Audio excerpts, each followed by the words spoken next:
Me llamo Diego Herrera, tengo 21 años y quiero contarte el verano que cambió mi vida para siempre. Un verano que no olvidaré, no solo porque crecí en edad, sino porque aprendí a mirarme de otra manera y a mirar a una mujer a la que nunca llamé mamá. Cuando era niño, mis padres se separaron. Me quedé con mi madre en Guadalajara hasta los 15. Después, por cosas de la vida, regresé a vivir con mi padre en Querétaro, en una casa grande pero silenciosa, llena de rutinas. Fue ahí donde conocí a Lucía, la mujer con la que él se casó después. Nunca la traté mal, pero tampoco le di un lugar. La llamaba por su nombre, sin títulos. Ella, paciente, solo decía, cuando estés preparado, aquí estoy. Yo no respondía. Cerraba mi corazón como quien cierra una ventana en temporada de lluvias. A los 19, después de mi primer año de universidad en Ciudad de México, regresé a casa no porque echara de menos a mi familia, sino porque necesitaba aire. Venía arrastrando una ruptura con Mariana, la primera novia a la que de verdad quise. Ella me dejó con una frase que todavía me retumbaba: necesito un hombre, no un crío que solo repite lo que ha visto en un video. Esa noche, después de nuestra última intimidad, me miró con tristeza, no con enfado, y esa mirada me desarmó. Desde entonces, me refugié en un hábito escondido. No lo hacía por deseo, sino por miedo. Tenía pavor de no saber, de no estar a la altura. Así que pasaba las noches frente al portátil, con auriculares y la puerta cerrada. Quería aprender de donde no debía, confundiendo fantasía con realidad. Ese verano mi padre estaba ocupado en el despacho todo el día. Lucía llevaba su rutina tranquila. Iba a la galería donde trabajaba, regresaba a preparar la comida, siempre con esa serenidad que a mí me incomodaba. Una tarde pensé que estaba solo. Ella había dicho que saldría con una amiga. Me encerré en mi cuarto, encendí el ordenador y olvidé revisar los auriculares. El sonido se escapó, jadeos, suspiros, ese ruido inconfundible. Justo entonces, la puerta se abrió. Era Lucía. Se quedó en el marco, con la luz del pasillo iluminando su rostro. No gritó, no se enfadó, solo me miró con calma y dijo: deberías cerrar mejor la puerta, Diego.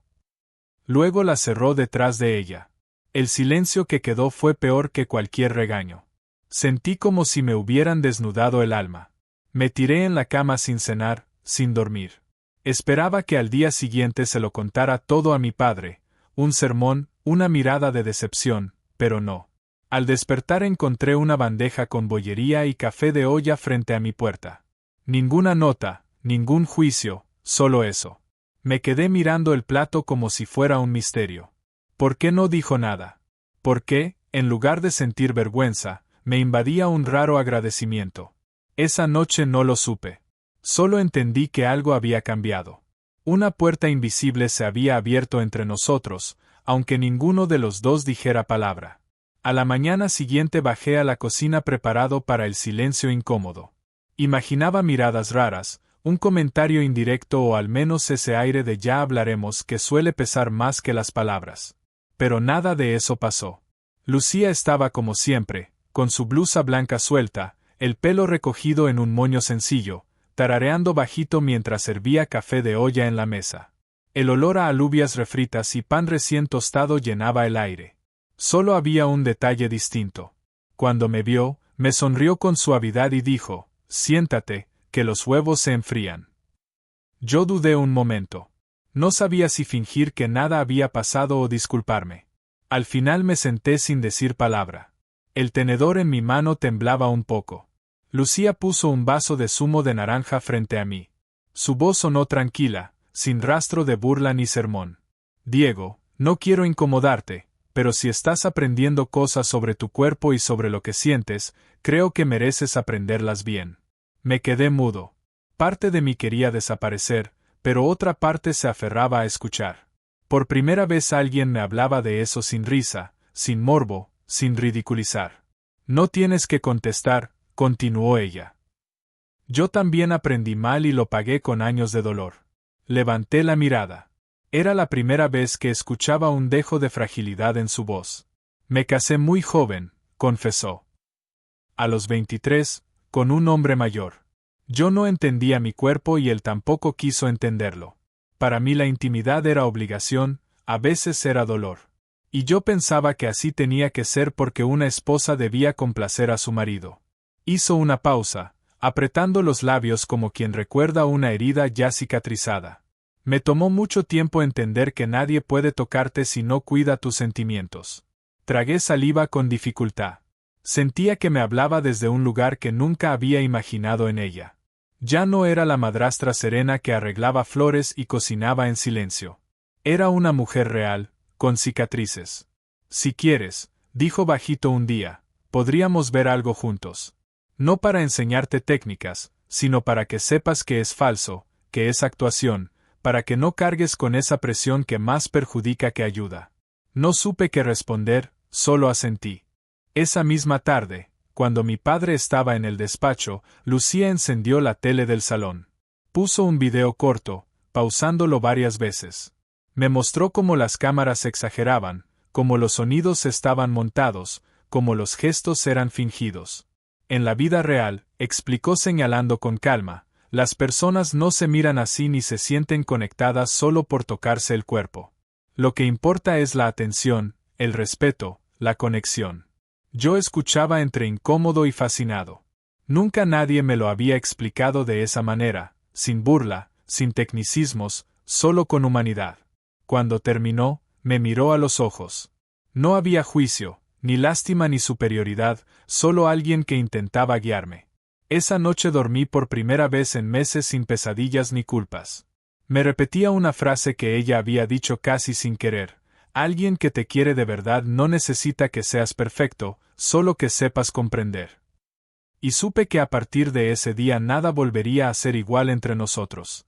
Los días siguientes parecían iguales en apariencia, desayunos con café de olla, tardes sofocantes en el patio, noches tranquilas en el salón, pero dentro de mí todo se sentía distinto. Había algo en el aire entre Lucía y yo, algo que no podía nombrar, pero que me hacía verla con otros ojos. Ya no la veía únicamente como la esposa de mi padre. Ahora notaba detalles que antes pasaba por alto, como siempre me dejaba el trozo más crujiente de la milanesa, como nunca preguntaba demasiado pero mantenía la puerta de la cocina abierta cuando yo pasaba, como una invitación silenciosa. Una tarde mi padre llamó por videollamada desde su despacho en Ciudad de México.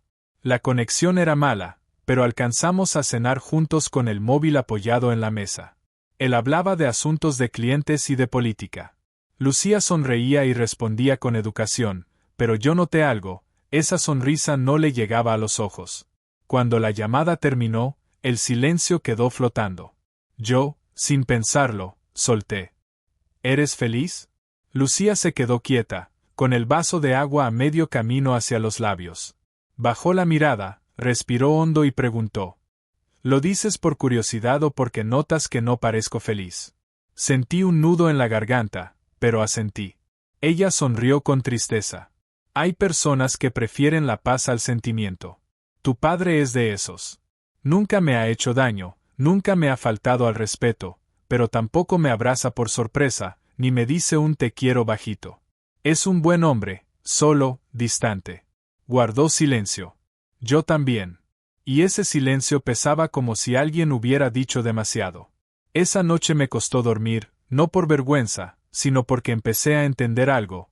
Yo nunca había visto a mi padre abrazarla por la espalda en la cocina, ni decirle un apodo cariñoso. Lucía siempre estaba presente con su dulzura paciente, pero él parecía vivir como un huésped.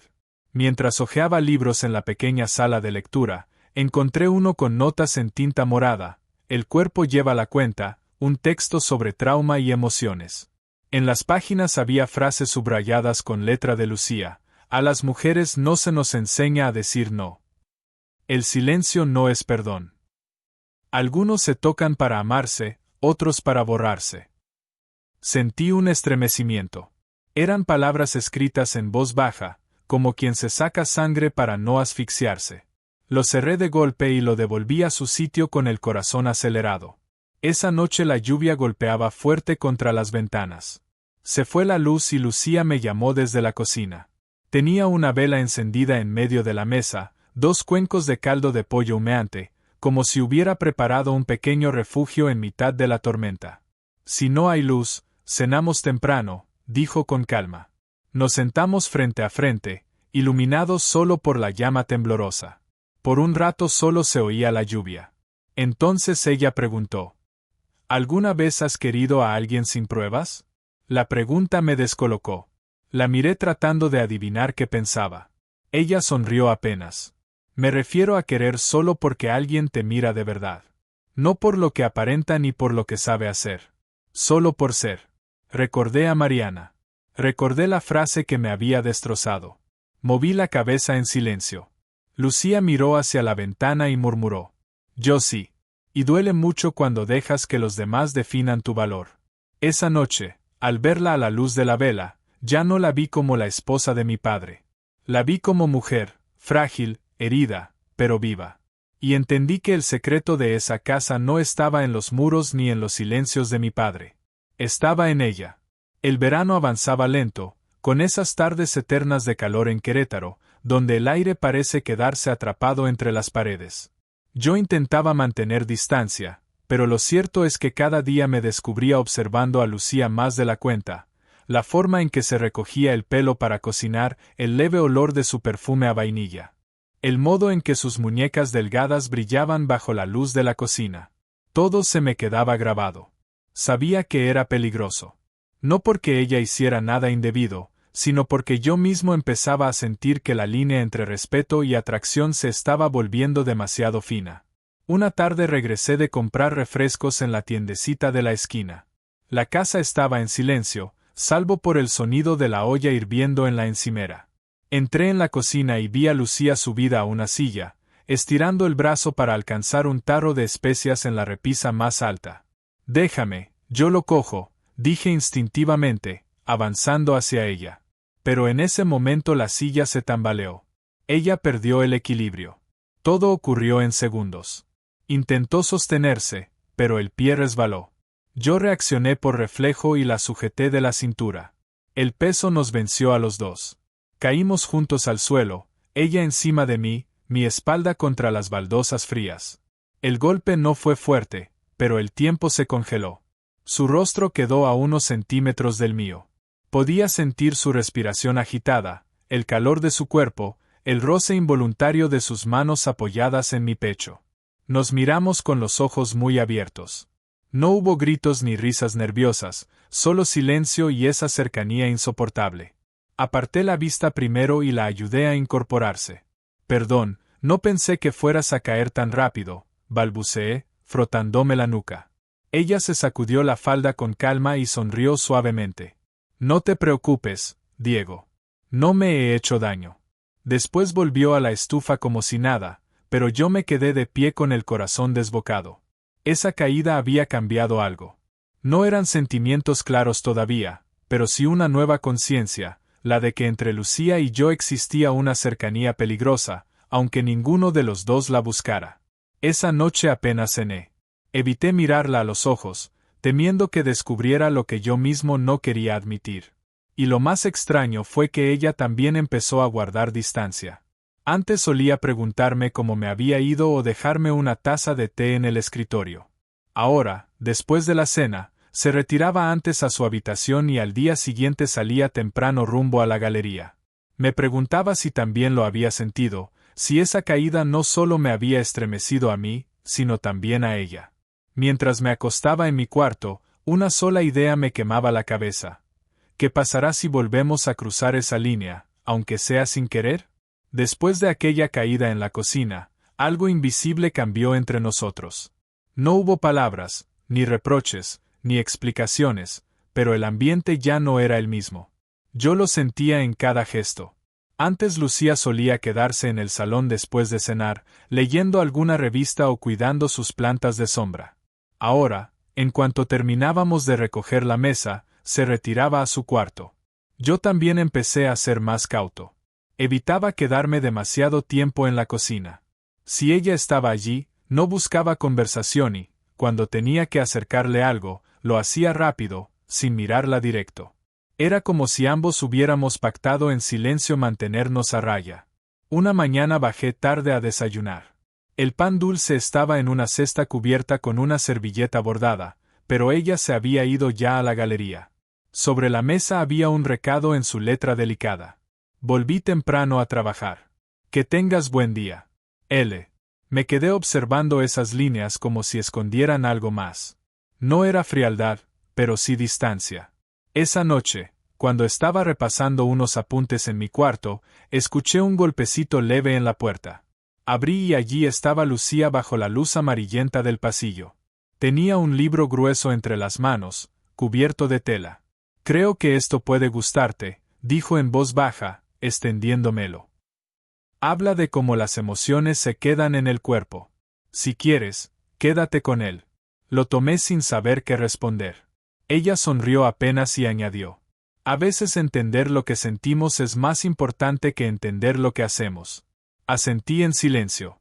Había tanto que quería decir, que me sentía culpable, que le agradecía, que temía perder esa confianza, pero las palabras se me quedaron atragantadas en la garganta. Lucía me miró un momento más y entonces pronunció algo que me atravesó. Estamos aprendiendo a entendernos, Diego, pero también nos da miedo. ¿Lo notas? Respiré hondo y asentí otra vez. Ella no mostró reproche ni tristeza. Solo dijo suave. Está bien, la cercanía también necesita tiempo para hacerse segura. Se dio la vuelta y se fue a su habitación. Esa noche abrí el libro. En la primera página, en tinta morada, había una frase escrita a mano: las emociones no necesitan explicarse, solo necesitan ser reconocidas. Me quedé leyendo esa línea una y otra vez con un nudo en la garganta. Entendí que lo que había entre nosotros no era un deseo prohibido, sino una lección más profunda: aprender a reconocer lo que nos mueve y también saber detenernos antes de perder el camino. El lunes siguiente amanecí tarde. Bajé con el pelo aún húmedo de la ducha, pensando en servirme un café rápido antes de ponerme a leer. Pero al llegar al salón escuché risas, una voz masculina grave, desconocida. Me detuve en seco. Lucía estaba junto a un hombre de unos 50 años, canoso en las sienes, bien vestido con una guayabera clara y zapatos impecables. En la mano llevaba un portafolio de piel. Sobre la mesa de centro había un libro antiguo con tapas de cuero. Gracias por guardármelo en la galería, decía él con tono cordial. Sabía que si quedaba en tus manos estaría a salvo. No hay de qué, Ricardo, respondió ella sonriendo de una manera distinta, más abierta que la que usaba en casa. Sabía cuánto lo valorabas desde que lo viste por primera vez. Me vieron aparecer. Lucía, con naturalidad, me presentó. Diego, él es don Ricardo, un cliente frecuente de la galería. El hombre me estrechó la mano con firmeza. Sus ojos parecían evaluarme, como si ya hubiera escuchado hablar de mí antes. Sonrió apenas, cortés, y después de unos minutos se despidió. Cuando cerró la puerta, yo aún sentía un peso extraño en el pecho. Se ve que os lleváis bien, dije sin pensarlo. Lucía arqueó una ceja, sorprendida por mi comentario. Es un buen cliente y un buen amigo. Me limité a asentir, pero por dentro hervía. Había notado algo en ella. Llevaba los ojos delineados con un trazo fino y su vestido negro parecía elegido con cuidado. No era la Lucía de casa, con blusa holgada y sandalias cómodas. Era otra, una mujer que brillaba distinta. El resto del día no pude concentrarme. Cada vez que recordaba la sonrisa que le dio a Ricardo, sentía un hueco en el estómago. No tenía derecho a sentir celos. No era mi pareja, ni siquiera era mi madre. Era la esposa de mi padre. Pero aún así, algo en mí ardía. Por la tarde la encontré acomodando cuadros pequeños en la galería improvisada que teníamos en el patio trasero. Fui directo, sin rodeos. ¿Desde cuándo conoces a Ricardo? Ella levantó la vista tranquila. Hace un par de años. Es educado, respetuoso. ¿Y te gusta? La pregunta se me escapó antes de poder detenerla. Lucía no se sobresaltó, solo ladeó la cabeza y me respondió con calma. Nunca me lo había planteado, pero hoy me ha invitado a tomar un café. Sentí como si alguien me apretara el pecho con fuerza. ¿Y vas a ir? Solté casi sin aire. Esta vez sí me miró directo, con una firmeza que pocas veces le había visto. Lo estoy pensando. No supe qué decir. Me di media vuelta fingiendo que tenía cosas que hacer. Esa noche no cené con ella. Me encerré en mi cuarto con la pantalla del portátil encendida, pero sin ver nada. En mi cabeza solo estaba la imagen de esa sonrisa, de ese brillo en sus ojos que yo nunca había visto cuando hablaba con mi padre. Por primera vez entendí un miedo nuevo, no a perderla como madrastra, sino a perderla de un modo más profundo, inexplicable, que ni siquiera tenía derecho a sentir. La casa se sentía distinta después de la visita de Ricardo. No había cambiado nada en apariencia, los mismos muebles, el mismo olor a café tostado por las mañanas, el mismo silencio de siempre. Pero para mí todo estaba teñido de inquietud. Yo intentaba actuar normal, pero era imposible. Cada vez que escuchaba sonar el móvil de Lucía, pensaba que era él. Cada vez que salía más arreglada de lo habitual, me preguntaba si iba a verlo. No lo decía, pero me carcomía por dentro. Una tarde, mientras estaba en el salón fingiendo leer, ella entró con un jarrón en las manos. Había puesto una rosa blanca en agua. La colocó en la mesa y, sin mirarme, dijo: ¿Por qué me evitas? Sentí un escalofrío. Cerré el libro de golpe. No te evito, mentí. Ella se giró despacio y me clavó los ojos, serenos pero firmes. Claro que sí. Y no solo me evitas, también me observas como si tuvieras algo que decir y no te atrevieras. No aguanté más. ¿Vas a salir con él? Pregunté casi con rabia. Lucía apoyó las manos en la mesa. Su voz no fue suave, esta vez fue clara, adulta, sin rodeos. Diego, ¿qué pasaría si lo hiciera? La pregunta me dejó mudo. El corazón me martilleaba en el pecho. Ella suspiró y se acercó un poco, no para consolarme, sino para que entendiera el peso de lo que iba a decir. Sé lo que sientes, aunque no lo digas, está en tus ojos. Y no quiero que cargues con culpas que no son tuyas. Me quedé helado. No, intenté hablar, pero no pude. Lucía se sentó frente a mí. No había ternura en su expresión, pero sí una honestidad cruda. No es tu culpa sentir, Diego. Las emociones llegan, lo que importa es qué hacemos con ellas. Me quedé callado, con la garganta seca. Ella continuó: Tú eres joven. Estás aprendiendo a conocer a las mujeres, a conocerte a ti mismo. Pero yo soy una mujer hecha, con cicatrices y un camino recorrido. No soy un refugio para tus dudas ni una respuesta para tus vacíos. Sus palabras dolían, pero al mismo tiempo se sentían necesarias. Entonces, ¿todo esto es un error? Pregunté bajito. Lucía negó con la cabeza. No es un error aprender a ver al otro. No es un error sentir. El error sería cruzar un límite que podría destrozarnos a los dos. Me mordí el labio, evitando que se me quebrara la voz.